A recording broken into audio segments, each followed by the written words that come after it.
드디어 3, 4월 우리 심화이론반 강의 또 시작하게 됐습니다.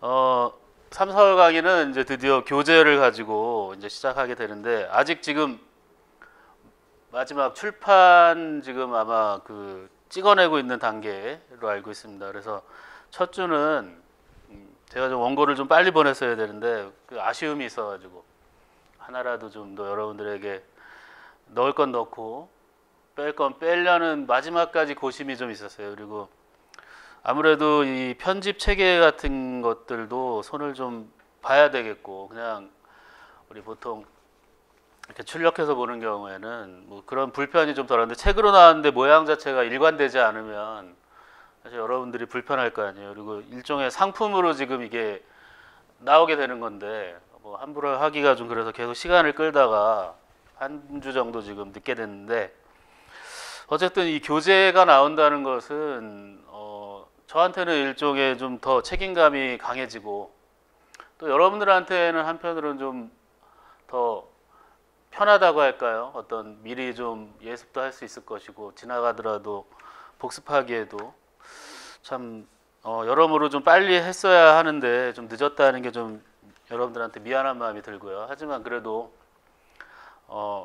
대충 해서 내는 것보다는 어떻게든 좀 하나라도 더 여러분들에게 그 서문에 뭐 쓰고 나서 보니까 다른 것보다는 그 여러분들의 노고를 좀 덜고 싶다. 그게 사실 제 마음이고 저도 여러분과 마찬가지로 공부를 하는 입장이잖아요. 지금 이거에 대해서 뭐 가르치는 입장이기도 하지만 시험 문제가 나오면 저도 분석을 하고 아 내가 이런 부분을 이렇게 좀 얘기를 했어야 하는구나 하는 늘 반성을 해야 되거든요. 그러니까 그 입장에서는 뭐 저의 노고도 좀 덜는 겸도 되지만 여러분들이 좀 아무래도 그 수많은 그 이론 양에 치여 있는 여러분들이 조금이나마 이 책을 통해서 좀 개선 그거를 길을 좀 이렇게 터 나갔으면 좋겠다는 생각이고 특히나 이제 특징 이 책의 어떻게 보면 이제 특징이라고 하면 이번 교재에 단락 구성보다는 아주 좀 어떻게 보면 지나칠 정도로 분절적인 문장들을 썼다는 거예요. 그게 뭐 제가 여러분들에게 무슨 요약을 해주려는 의도가 아니었고 사실 요약처럼 보이는 측면이 좀 있어서 좀 아쉽긴 한데 어쨌든 최근에 시험 경향이라는 거는 길게 쓰지 않는다는 거예요. 답을. 왜냐하면 길게 써봐야 채점하기 불편하고 핵심적인 내용을 빼뜨리는 경우에는 아무리 길게 써도 이게 채점 자체에서 좋은 점수를 받지 못한다는 거죠. 그래서 그러한 것을 아마 미연에 방지하기 위해서 아마 출제자 자체가 출제 아마 연구하면서 가로넣기를 포함한 서술형을 많이 낸다는 거죠. 그거를 써야만이 서술을 할 수 있는 그 조건이 되는 거죠. 일종의 그 문제 형식이 굉장히 사실은 좀 안정적인 그 채점을 할 수가 있어요. 왜냐하면 가로넣기나 밑줄 친 이것 우리 여러분 이거 좋아하시잖아요. 좋아한다기보다 가로친 기억, 밑줄 친 기억 우리 이거를 집어내야 되잖아요. 그렇죠? 여기에 뭐가 들어갈 거냐? 관용이 들어갈 거냐? 그렇죠? 여기에 뭐 이기지묘? 이런 게 들어갈 거냐를 우리가 찍어내지 못하면 다음 거를 서술할 수가 없잖아요. 관용이 필요한 이유는 뭐냐? 뭐 이기지묘는 율곡에 어떠한 것을 나타내느냐 이런 건 써야 되는데 이기지묘를 못 썼어요. 이기 불상잡, 이기 뭐 불상리 이렇게 썼단 말이에요. 그러면 채점자 입장에서 아주 편한 거죠. 틀렸어. 이게 이제 요즘의 경향이기 때문에 되도록이면 여러분들이 그걸 놓치지 않게 하기 위해서 아주 분절적인 여기서는 이 단어를 중심으로 해서 이 문장이 만들어져야 한다. 이거를 여러분들에게 강조하기 위한 일종의 전략이라는 거 그거를 이제 머리말에 좀 써놨습니다. 또 하나는 이제 원문을 어떻게 보면은 원문 하나의 설명, 원문 하나의 설명 이 형태가 굉장히 좋긴 한데 그런 거보다는 원문을 좀 모아서 이것도 하나의 이제 써놓으려다 말았는데 전략인데 이 사람은 이러한 형태의 말들을 하고 있다. 좀 패턴화된 걸 만들어 보기 위해서 좀 묶어놨어요. 눈에 익숙해지게. 왜냐하면 우리의 시험은 이론 뭐 한 줄 써놓고 선택하는 게 아니잖아요. 항상 지문을 제시하고. 여러분 뭐 기출문제 한 번도 안 보신 분들은 없을 거 아니에요. 줄줄줄 나오다가 써야 되잖아요. 여기 이게 이거잖아요. 그렇죠? 기억에 들어갈 말, 그 의미, 또는 뭐 갑을로 나눠서, 그렇죠? 을 학자가 또 한 얘기. 갑의 이 말에 대해서 을 학자는 뭐라고 얘기했느냐. 모든 그 특히 동양 사상의 패턴은 이거에서 크게 안 벗어나죠. 아니면 그냥 갑을 사상가의 어떤 차이인데, 이제는 요 가로넣기를 많이 낼 거란 말이죠. 그러니까 우리가 이 한 줄씩 단순히 암기하는 이 한 줄짜리 또 이론만 가지고는 이 지문을 대처하기가, 여러분들 낭패 보신 분들은 알겠지만 이게 아주 다를 거라 생각했던 맹자와 장자도 헷갈릴 수 있다는 거예요. 우리의 약점을 파고드는 이 출제위원들이 애매한 것들을 넣을 수 있단 말이죠. 그렇게까지 뭐 지독하게 애매한 건 안 나오지만, 또 어쨌든 그거를 이겨내지 못하는 한 이 임용시험에서 고득점을 받기는 어렵다. 우리가 그 1차 시험 합격만을 목표로 이 공부를 일단은 시작은 하지만, 결국 1차 시험에서 커트라인 정도의 점수를 받아서는 2차 시험이 굉장히 부담스럽고 합격률도 떨어지잖아요. 그렇죠?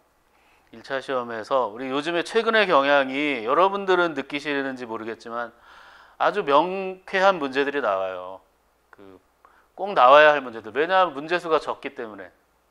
그 적은 문제수 한에서 내야 하기 때문에 분명히 나올 것만 내기에도 지금 모자르다고요. 그러니까 지엽적인 것들에 여러분 너무 얽매이거나, 그 일부 뭐 기본서라고 하는 여러분들 책에 나와 있는 어디 이 구석에 있는 이론들에 대해서 너무 이해 안 된다고 얽매일 필요 없습니다. 사실 뭐 우리 메인 이론들도, 주요 이론들도 이해 안 되는 부분들은 있잖아요. 그걸 다 우리가 이해하고 안고 넘어가기에는 쉽지 않은 거예요. 어떤 사람은 뭐 다 이해하고 넘어갈 수도 있지만, 그렇다고 또 이해했다고 해서 아까 얘기한 대로 우리가 지문 던져졌을 때 우리가 쉽게 이렇게 답할 수 있느냐. 근데 이 정도의 이론을 다 이해하는 분들이면 사실 뭐 지문 정도는 다 꿰고 있다는 얘기죠. 그러니까 우리는 전략적으로 좀 접근할 필요가 있다. 물론 기본적인 거를 충실하자고 1, 2월에 그렇게 얘기를 했지만, 이제 1, 2월 기본기가 다져졌다는 가정하에 이제 그러한 기본기를 써먹어야 되잖아요. 그래서 제가 책 제목을 이제 가칭인데, 이대로 뭐 책이 정해졌는지는 아직 모르겠는데 펑고라고 했어요. 펑고. 그러니까 뭐 즐겁게 가자 이런 뜻으로 받아들여질 수도 있겠지만, 뭐 이렇게 대문자로 이렇게 했는데 이렇게죠. 펑고. 영어를 참 못 쓰네요. 그러고 보니. 펑고. 이거 어쩌다 제가 생각을 한 거냐면, 뭐 일단은 시험을 보러 가는 이 과정이 즐겁진 않아요. 근데 얼마 전 이제 합격자 한 분을 만나게 됐는데, 저를 찾아와서 고맙게도 고맙다고 하면서, 하여튼 자기는 즐거웠다, 과정 자체가. 시험, 그러니까 뭐 합격한 결과 때문에 즐거운 건 뭐 두 번째 치고, 과정 자체도 뭔가 되게 열정적으로 나를 이렇게 불태울 수 있어서 좋았다. 굉장히 이상적이긴 해요. 그 생각이 딱 들면서, 그래, 힘들지만 마음만큼은 좀 즐겁다는 마음을 가지고 가면 어떨까 하는 의미도 하나 있었고, 더 먼저 사실 이 단어를 생각하고 있었던 거는, 야구 선수들이 요즘 우리처럼 겨울 동계 훈련을 합니다. 왜냐하면 시즌 중에 우리도 어떻게 보면 비슷해요, 시기가. 우리도 11월에 시험 보듯이 야구 선수도 10월 말 11월 초까지에 있는 최종 그 우승을 위해서 뛰잖아요. 겨울철에, 봄철에 뭘 하냐면 이 뻥고라는 걸 한대요. 뻥고가 뭐냐면 그 수비 훈련이죠, 수비 훈련. 일부러 어려운 타구를 코치나 트레이너가 날려주고 그거를 수비수가 잡는 연습을 하는 거. 어렵게. 그러니까 우리가 지금 하는 과정이 바로 펑고는 펑고죠. 힘들게 뭐가 나올지 몰라, 어디로 공이 튈지 몰라. 그걸 잡아내기 위해서 기본기를 다지는 거죠. 1, 2월 달에부터 시작해서 3, 4, 5, 6까지. 그 과정이 비슷해요. 5, 6월에 이제 실전에 들어가기 시작하잖아요, 우리도. 그렇죠? 5월에 한참 기출 분석하고 7, 8월엔 정말 문제풀이, 각종 문제풀이 올해는 아주 지독할 정도로 많이 풀어보려고 해요. 지겹다는 말이 들 정도로. 이 원래 펑고라는 게 운동선수 제일 힘들다 그래요. 야구선수도 지옥의 펑고 해가지고 우리도 지옥의 문제풀이 펑고를 좀 해야 되겠다. 그래서 어떠한 문제, 비슷한 유형의 문제가 나왔을 때 흔들림 없이 딱 우리 야구 한번 보셨으면 알겠지만 수비 잘하는 사람들 보면 멋있기도 하지만 안정적이잖아요. 흔들리지가 않아요. 오는 자리에 가 있어 이미. 우리도 그런 셈이죠. 이 시험 문제에 있어서 시험 답을 찾으려고 우왕좌왕하는 게 아니라 딱 받는 순간 이거 나왔구나. 이런 사람이 돼야 합격할 수 있는 거죠. 간단한 거지만 참 어려운 거예요. 그러기 위해서 우리 펑고를 해야 된다는 거죠. 지금 저하고 이제 앞으로 3, 4월 이제 시작하는데 여기도 이제 지옥의 레이스입니다. 수많은 원문들과 이론들 딱 절반인데요. 우리 임용 시험 80점 중에 여기서 이제 우리는 목표를 다 맞춰 나간다는 목표를 생각해야죠. 다 맞는다는 게 하나도 안 틀리겠다 이런 게 이제 참 위험한 생각일 수도 있는데 기본에 충실하면 요즘 문제들은 다 맞출 수도 있어요. 전혀 못 쓸만한 문제가 나오거나 이거 예상치 못했다 그 정도로 애매한 문제는 작년 기준으로 봐도 없다고 봐야죠. 적어도 우리 40점 영역에선. 그러니까 뭐 실수로 또는 뭐 함정에 빠져서 한 문제 틀릴 수는 있는데 우리가 아예 못 쓰거나 이랬다면은 공부의 방향이 잘못된 거죠. 올해만큼은 절대로 그 기본적인 걸 놓치지 말고 연습을 충실히 해서 연습을 많이 해야 됩니다. 기본 딱딱 자세가 나와야죠. 어떤 문제, 지문이 등장했을 때 어떤 자세와 어떤 풀이를 할 것인가, 어떤 문장을 쓸 것인가가 기계처럼 나와야죠. 거기서 만약에 우리가 철학자가 돼서는 안 되죠. 문제를 어떻게 풀어야 되지 고민하고 있으면 안 되는. 임용시험의 이제 형태는 모르겠어요. 또 바뀔지 모르겠지만 최근 6년은 결국엔 기계가 돼야 된다는 거죠. 관련 이론에 대해서 두 줄, 세 줄의 생각이 그냥 쫙쫙쫙 나와야 된다는 거죠. 거기서 생각하고 어떻게 구성해야 되는지 이럴 틈이 사실 별로 없어요. 그 시간에 딴 거 교육학이나 그렇죠? 교과교육론도 사실 그렇게 요즘은 어렵지 않은데 여러분 누구나 다 할 수 있는 겁니다. 지금 막 시작하신 분들이라 하더라도 기본 이제부터 다져서 5, 6월 힘든 과정 다 따라가다 보면 9월, 10월에도 별로 효과가 안 보이는 것 같거든요. 모의고사까지도. 근데 결국 붙어요. 자기가 가진 역량을 절대 의심하지 말고 누구나 할 수 있습니다. 여러분 대학 과정 다 나오신 분들이잖아요. 대학의 과정을 다닐 때까지의 공부 이것만 가지고 있으면 대학 때 내가 아무리 뭐 아무것도 안 하고 했었다 하더라도 지나가면서 들었던 얘기들 여러분 동료나 그런 게 다 이 과정 안에 있거든요. 그러니까 걱정하지 마시고 충분히 해결할 수 있는 문제들입니다. 자신감을 갖고 덤벼 들어야 됩니다. 얘기가 오늘은 시작부터 기네요. 교재가 나오면 더 이렇게 교재가 나오니까 뭔가 좀 저도 자신이 좀 생기는 것 같아요. 물론 이제 교재를 여러분 맹신해서는 안 되고요. 여러분이 가지고 있던 기존의 그 패턴들을 유지하시되 교재와 항상 비교를 해보시면 제가 이 교재만큼은 다른 거 몰라도 자부심이 있는 게 적어도 최근에 기출 경향을 반영을 했고 그 교육과정 평가원에서 이거를 시험에 낼 거야 하고 약속했던 그 항목들이 있거든요. 그것을 바탕으로 목차를 만들고 내용을 거기에 맞춰서 끼워 넣었단 말이에요. 그러니까 그건 좀 믿어 주셔도 되고 이 중에 빠진 게 있다고 하면은 그게 제가 뭐 안 나온다고 뺀 게 아닐 수도 있고요. 아무래도 출제 빈도가 떨어지는 것들을 좀 뺄 수도 있어요, 일부. 근데 여러분들이 불안하시다고 하면 여러분들이 가지셔야 되고 제가 9월, 10월 이후에 9월 이후에 모의고사나 이런 것을 통해서 그런 것들을 살짝 점검을 해볼 겁니다. 모의고사만 가지고 부족하다고 하면 뭐 보충 강의 이것도 나올까? 뭐 이런 제목으로 할 수도 있으니까 여러분들 하여튼 걱정하지 마시고 양적으로 봐서 이것도 이렇게 적은 양은 아닙니다. 여러분 뭐 기존에 있던 책들이 두껍구만 하니까 야 이거 너무 요약 아니야 하실 수도 있는데 뭐 그러한 책들을 그대로 다 뭐 똑같이 한다면 더 많이 할 수도 있죠. 무슨 책 해가지고 근데 이제 그렇게 하다 보면은 여러분들에게 짐만 늘리는 거죠. 짐을 덜어드리기 위해서 해야지 짐을 늘리는 책은 아닙니다. 우리 그 제 강의에서는 항상 이 표를 그냥 너무너무 강조하고 있습니다. 이 표만 보더라도 우리가 얼마나 나오는 것들이 계속 나오는가를 아실 수 있을 거예요.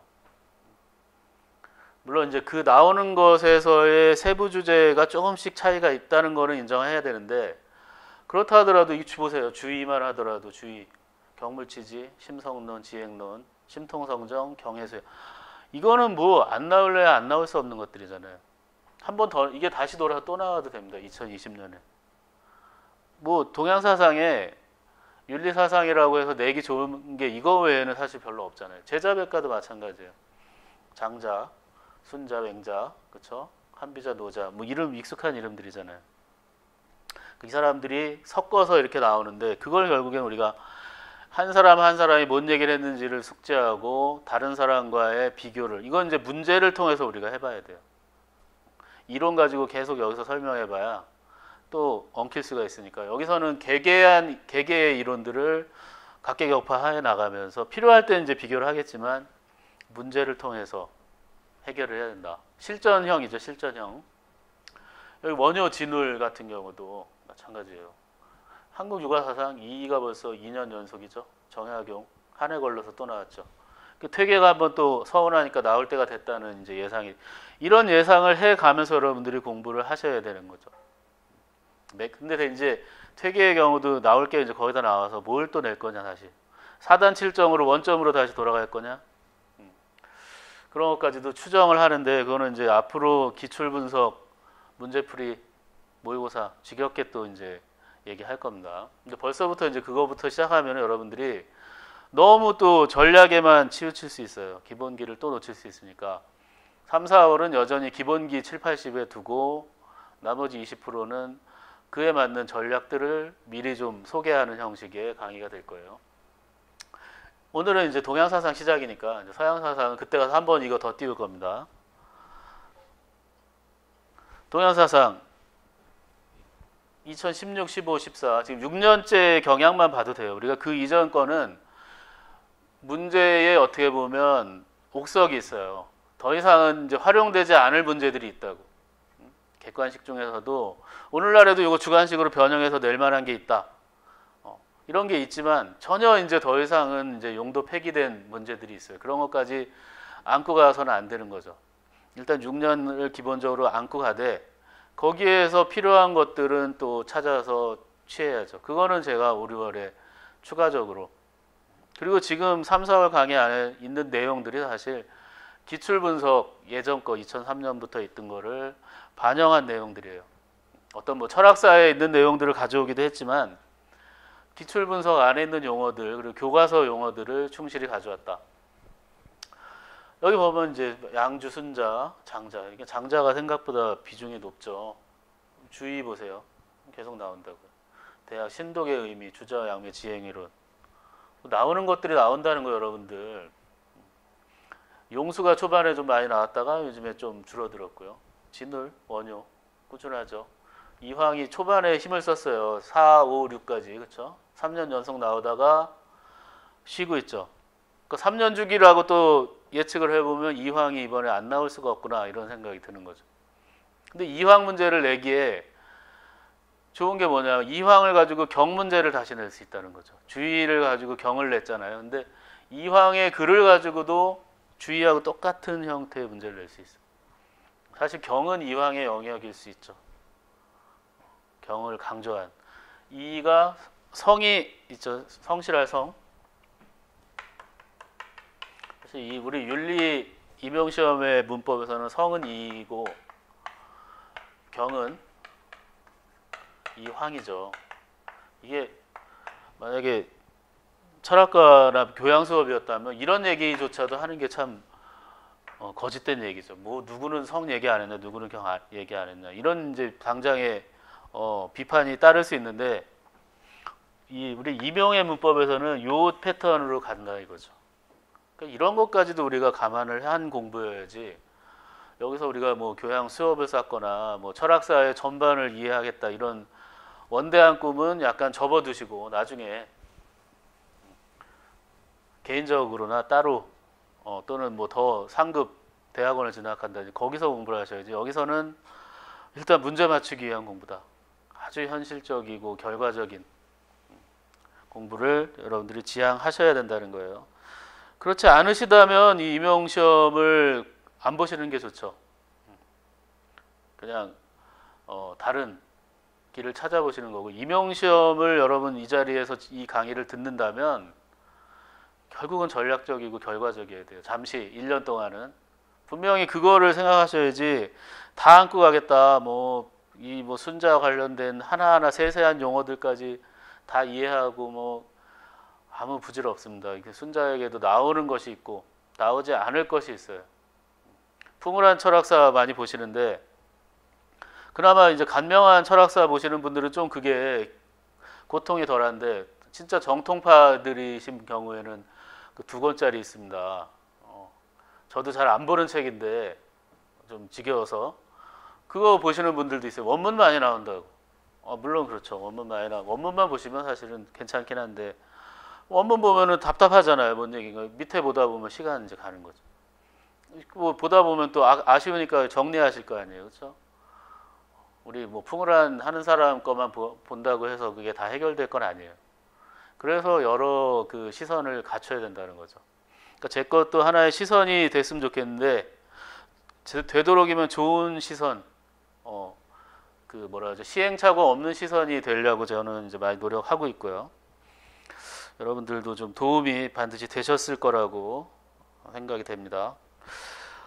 첫 시간 뭐 오리엔테이션에서 늘 하는 얘기인데 이거는 이제 여러분들의 어떤 동양사상을 어느 정도라도 공부를 하신 분들은 굉장히 싱거운 얘기일 수 있죠. 시험에도 잘 이렇게는 안 나와요 하는 거를 벌써 본능적으로 아시는데 왜 자꾸 이거를 처음에 얘기하냐면은 결국은 갑자기 뭐 공자 이렇게 시작하기에는 모든 공부가 그렇잖아요. 아무리 이게 수험도 공부지만 왜 이렇게 교육 과정에 이 사람들을 이렇게 밀어넣느냐? 아니 뭐 유명하니까요. 뭐 이렇게 얘기하기 쉽죠.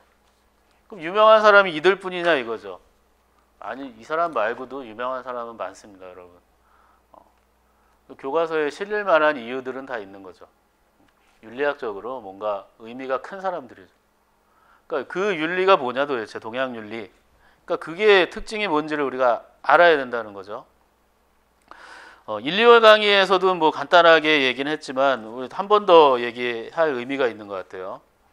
그러니까 동양 사상에 있어서 우리가 빼놓지 말아야 될 것은 이제 농업 중심 사회가 성립되고 발달했다는 거죠. 특히 이제 동양의 중국으로 대표되는 이제 유교 문화의 경우가 이렇죠. 유교 문화가 사실 우리가 그리고 있는 이제 동양 사상의 대표적인 이미지는 유학인 건 맞죠. 오늘날까지도 우리는 유학의 어떤 이미지가 남아있는 지역적으로 그게 아직도 크게 있는 동네도 있고요.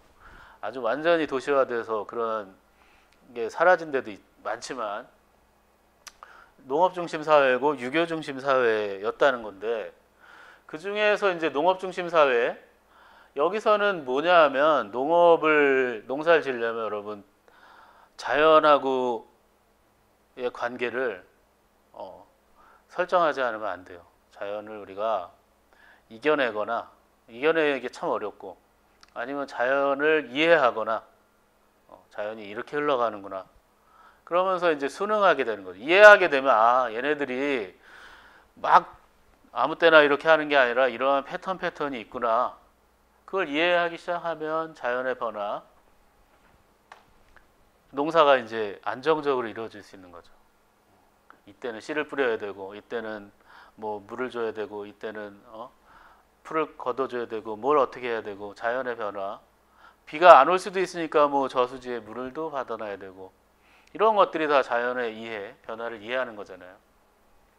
또 농업 중심 사회가 형성되면 결국 노동력 싸움이에요. 한 사람이라도 손이 하나라도 더 있으면 많은 것을 수확하고 많은 것을 이제 심고 가꿀 수 있는 거죠. 그러니까 가족이 많을수록 좋아요. 일단 뭐 자식을 많이 낳는 것부터 시작해서 그 자식들이 또 자식을 낳고 집단으로 좀 가까이 모여 사는 게 좋죠.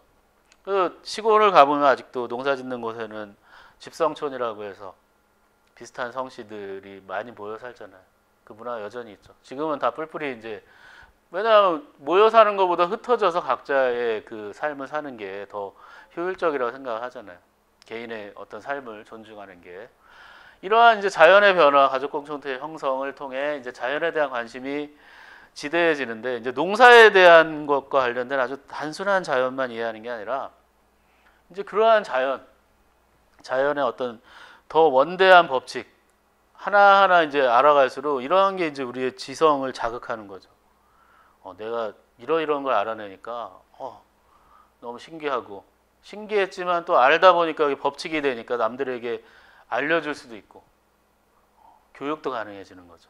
먼저 깨달은 사람들이 나중에 깨닫지 못한 사람들에게 그러면서 각자 우리의 이 각자 인간들은 어떤 특징을 가지고 어떤 본성을 가지고 살아가는가 이런 데까지 이제 관심이 확장되는 거죠. 그러면서 내면적 성찰과 자각을 강조하는 이제 사유의 패턴들이 등장하게 되죠. 그게 이제 대표적으로 유교, 불교, 도교라는 거예요. 이러한 세 가지 패턴 하에서 대표자들을 뽑아 교과서에 수록을 한다는 거죠. 유교, 불교, 도교만 있느냐? 그렇지 않다고 얘기할 수도 있잖아요. 그렇죠? 뭐 묵가도 있었고 당장 한비자도 있었고. 근데 이제 이러한 것들도 하나의 큰 패턴으로 놓고 보면 동양 사상은 하자주의, 유의주의와 하지 말자. 이제라도 좀 덜 하고 기존에 있던 걸 줄여 나갑시다. 이런 무의의 사상이 크게 보면 동양 사상을 자리 잡고 있잖아요. 대표적으로 유교. 무의는 뭐였죠? 도가. 불가. 불가의 경우는 무의를 넘어서죠. 여기 이제 공이라고 할 수 있는데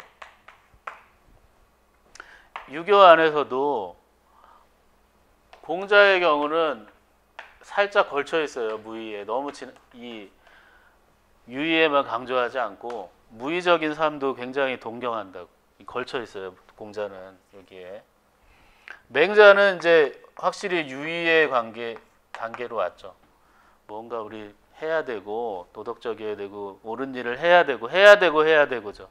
유의잖아요. 유의는 곧 당위죠. 강하게 얘기하면 마땅히 해야 할 것. 뭘 해야 되느냐? 맹자는 도덕을 강조했죠. 이와 대립되는 한 사람이 있었잖아요. 같은 유교의 계열이지만 순자의 경우는 더 강하게 해야 되는 거죠. 확실하게 해야 되죠. 내면적인 것이 아니라 외적으로 사회 제도를 구축하고 그 사회 제도하에 걸맞는 그러한 인간형이 되어야 한다. 본성은 악하게 태어났더라도 그 본성 그대로 둬서 안 되고 가르치고 배워서 착한 쪽으로 이끌어 가야지. 변화시켜 나가야지. 화성기위라 그랬잖아요. 그렇죠? 여기서 더 나간 사람이 있었죠. 너무 낙관 그것조차도 그렇게 뭐 말로 해서 예의를 갖추고 뭐 되냐. 결국 사람은 강하게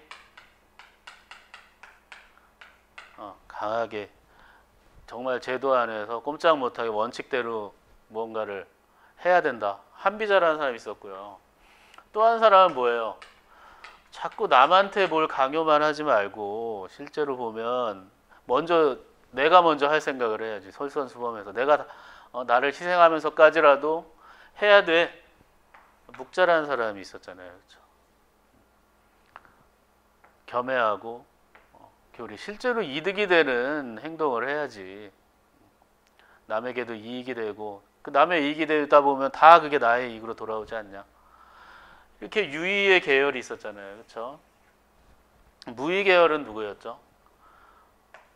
잘 아시는 노자가 있었고요. 그 노자를 계승하고 또 한편으로는 자기 나름의 노자의 경우는 어떤 거예요? 어떤 인위적인 도덕이라든지 제도를 자꾸 강조하는 이 세상 때문에 사람들이 더 힘들고 더 나빠지는 거야. 사회적 혼란은 가중돼. 안 해야 돼.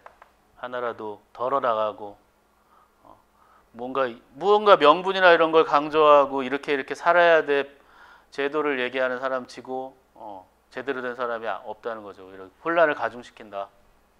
그 원형이 있었잖아요. 우리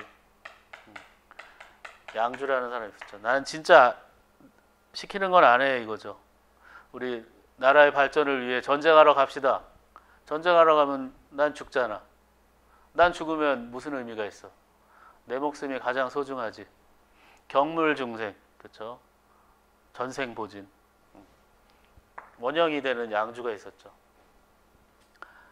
그 후손 이 계승자가 노자와 장자. 여기 무의계열이죠.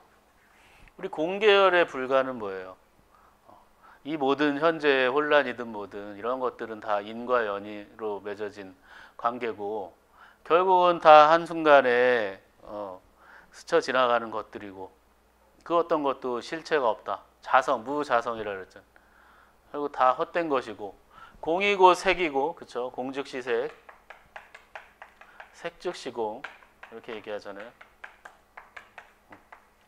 그 어떤 것도 집착하지 않으면 결코 우리가 그것에 휘둘릴 이유가 없다는 거잖아요. 그러니까 보다 한 차원 높다고 이제 우리가 불교는 얘기를 하는데 유의와 무의의 패턴을 그래도 크게 보면은 뭘 하자보다는 무의 계열에 가까운 것이죠. 이 이후에 등장하는 학자들은 대체로 이제 유가 계열이 이제 우리 윤리 사상에선 주류를 차지했기 때문에 주의와 왕양명이 여기 등장하는 것이고요. 또 이 주의 계열이 이황과 이이로 조선 성리학을 완성시켰고 이 모든 어떻게 보면 이 유의 계열의 사상을 총망라해서 정약용이 다 좋았는데 유의해야 되긴 하는데 따지고 보면 불가처럼 행동한다 이 사람들은. 이쪽에 특히 여기 주의를 따라서 이렇게 대체로 맹자 계열 이렇게 그림이 너무 복잡하네요. 맹자, 주희, 이왕, 이 계열 이게 주류인데 정약용이 보기에는 불가 계열이다. 이건 그러니까 불교의 수양론이고 불교의 심성론을 따라했을 뿐 실제로 그래서 도움이 안 된다 이거죠. 인간이 자주직언을 갖고 태어났는데 왜 무언가에 그냥 제대로 해보지도 못하고 예를 들어 심성을 막 그 수양해가지고 사회생활을 하려는데 심성이 또 깨지면 소위 멘탈이 깨지면 다시 또 들어가서 심상 수양해야 되고 그렇게 살아서야 뭐가 과연 우리에 되겠느냐.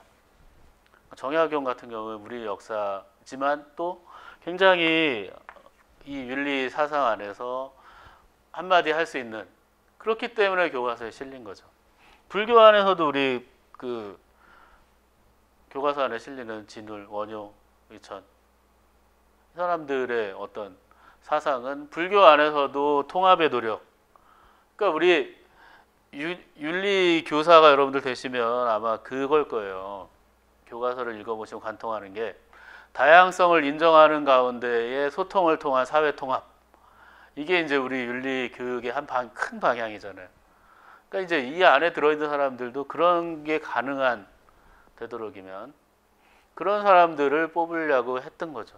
원래 원체 유명하기도 하고. 그래서 이제 조선시대에 우리 교조화된 성리학에 관련된 내용은 아예 언급조차 안 돼 있잖아요. 그 교조화된 성리학의 후손들이 사실 위정척사인데 위정척사는 교과서에 있으면서 그 앞에 그들을 만든 사람들 얘기는 언급이 안 돼. 그냥 선비정신이란 말도 요새 뺀 것 같아요. 아쉬워서 저는 교재에 좀 조금 넣었는데 제 아쉬움이기도 하지만 아마 교과서에서 조금은 긍정적인 면도 살려줄 필요는 있다. 그건 우리 건데 결국 그것도. 예, 그렇게 얘기가 정리가 되고요. 한국 윤리 사상의 흐름까지 어떻게 보면 다 지금 얘기가 됐어요. 거기 보면 우리 10페이지 만약에 이제 교재가 지금 안 나와 있으니까 그 자료를 올리면 10페이지입니다. 이거 윤리사상 흐름에 이 교과서에 실린 얘기인데 굉장히 저는 이 얘기 좋은 것 같아요. 최치원의 말이라고 오늘 교과서에 있는 내용을 제가 가져왔는데 하늘이 귀하게 여기는 것은 사람이다. 사람이 받드는 것은 도, 즉 진리이다. 사람이 진리를 넓히는 것이고 진리는 사람에게 멀리 있지 않다. 무릇 진리는 사람에게 멀리 있지 않으며 나라에 다름이 있지 않다. 나라에 다름이 있지 않다. 그렇죠? 그렇게 우리나라 사람들은 불교도 할 수 있고 유교도 할 수 있다. 뭐 도가도 할 수 있는 거죠. 우리나라뿐만이 아니라 어떤 사유라는 것은 진리라는 것은 우리 눈에만 진리라면 그거는 뭐 진짜 상대주의적 진리가 맞는 거겠죠. 진리라는 것은 그런 것에 구애받지 않음을 이 최치원 통일신라잖아요. 이때도 이미 알고 있어요. 그러니까 하나만 옳다고 하는 사람들이 가장 위험한 사람이죠. 내 말이 옳아. 다른 건 다 틀렸어. 이런 사람들 조심해야죠, 우리가. 동양사 이제 윤리사상 관련해서 얘기를 했고 특징을 몇 가지 이제 여기서는 사실 이것도 시험에 잘 이렇게는 안 나와 또 이제 얘기하실 텐데 시험에 나오는 것만 얘기한다 하면 뭐 어떤 건 뭐 되고 어떤 건 안 되겠습니까? 마찬가지라 이것도 간단하게 우리 왜 이 뒤에 그렇게 뭐 유교 불교 도가의 얘기들이 이렇게 쭉 이어지는지를 우리가 알 수 있는 힌트예요. 그러니까 교과서 우리 윤리와 사상 교과서 앞에 보면은 다 이 인트로덕션이 있습니다. 그러니까 여러분 눈여겨 잘 안 보실 수도 있는데 그걸 좀 읽고서 나중에 다른 것들을 좀 보시면 조금 시야가 좋아질 수 있어요.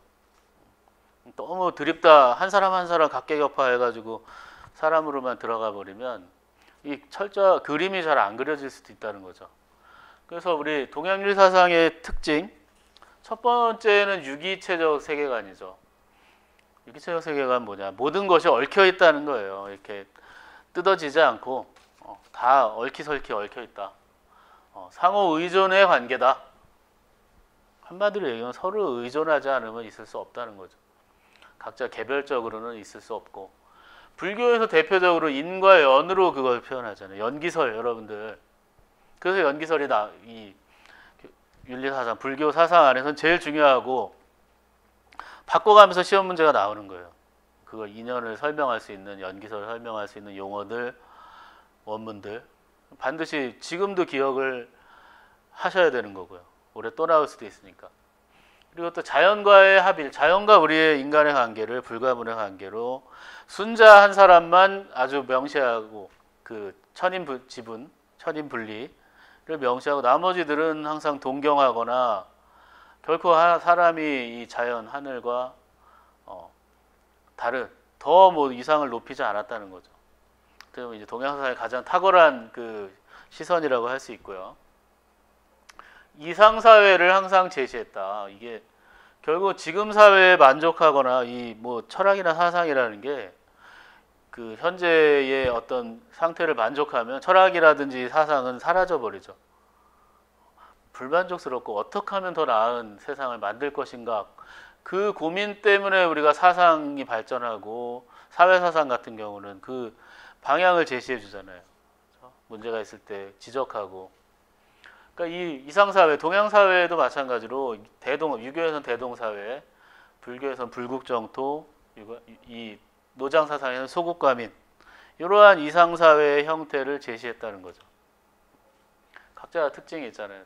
뭐 더불어 다 잘 사는 대동사회, 의식주 걱정이 기본적으로 없고 또 모든 사람들이 자유롭게 자신들의 하고 싶은 거를 자아 실현을 할 수 있는 정말 이상적인 사회이긴 하죠. 대동사회. 불국정토 모든 어떤 번뇌와 고통이 사라진 그러한 세상 불국정토를 꿈꿨고 소국가민 나라의 이 크기가 커지고 사람이 많아지면 갈등이 너무 많아지기 때문에 나라는 굉장히 작으면 좋고 백성도 적어서 서로 왕래하지 않으면서 자기 할 것만 즐기면서 사는 나라. 각자 지향하는 바가 있었죠. 그게 이제 이들의 사상이 준 영향이기도 하고 이러한 이상사회를 꿈꿨기 때문에 그러한 얘기들을 했던 거죠. 이상적 인간상, 군자를 성인을 제시하기도 했고 보살, 아라한, 대승과 소승이 좀 달랐고요. 지인, 신인, 또 뭐가 있죠? 선인, 여러 가지가 있는데 천인인가요? 하나가? 너무 많아서 생각이 안 나네 갑자기. 이상적 인간, 그렇죠. 진인, 지인, 신인, 천인, 진인, 그렇죠. 참진자 써서 굉장히 많은 그 이상적인 인간상을 제시했고 또 하나 이제 생사관에 있어서 공통적으로 살고 죽는 거는 자연의 섭리고 인간이 어찌할 수 없는 거고 좀 담담히 받아들일 것을. 유교의 경우는 몰라서 난 모른다 이랬죠. 공자가 삶도 모르는데 어찌 죽음을 얘기하겠느냐. 괴력난신은 얘기하지 않았잖아요. 공자는 자기가 설명할 수 있고 합리적으로 이해할 수 있는 것만 얘기했다 그랬어요. 그러다 보니까 죽음이라는 거는 그냥 자연의 한 현상. 특히 이게 이제 육아 후대로 가면 더 커지죠. 우리가 그 상제례를 육아에서 굉장히 크게 받드는 것 자체가 뭐 죽음을 애통해 하는 것도 있었지만 그렇게 애통하기보다는 그러한 상례와 제례를 통해서 뭐 그 집단의 어떤 결속이라든지 이런 것들을 위한 전략이었다는 거죠. 보면은 많이 이제 사라져 가고 있지만 또 하나 이제 뭐 도가의 경우는 그 장자의 경우는 부인이 죽었을 때 그 술동이를 두드려 노래를 했다 그러잖아요.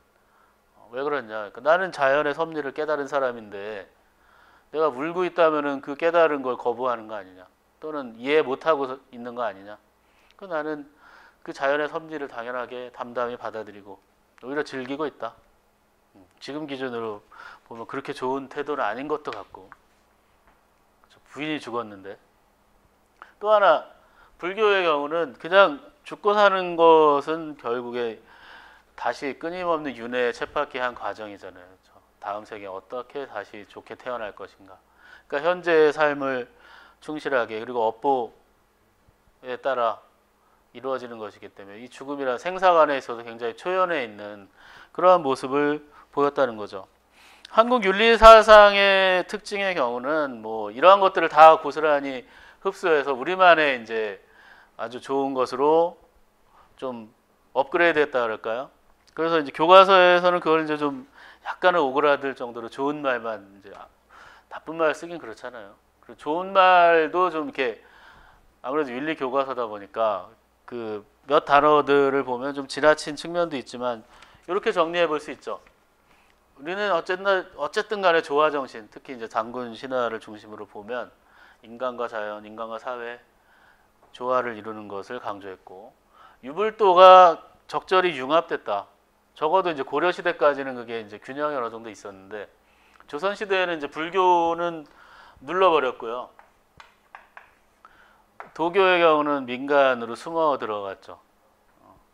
그러니까 주류 세력은 유교만을 이제 이게 좀 이제 조화 정신이 깨지게 됐죠.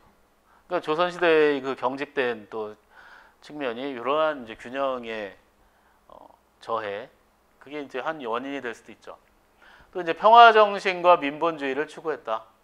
홍익인간으로 대표되는 이 인간을 이롭게 하기 위해서 이 단군이 환웅이죠, 환웅. 환웅이 내려와서 단군이 이제 그 다스리게 되죠. 아들을 낳게 되고. 그러니까 그 신화의 내용들을 뭐 오늘날 그대로 다 믿지는 않아도 거기 상징하는 바들을 우리가 이제 읽어내야 되잖아요. 시험에 이제 그런 게 나오는 거고.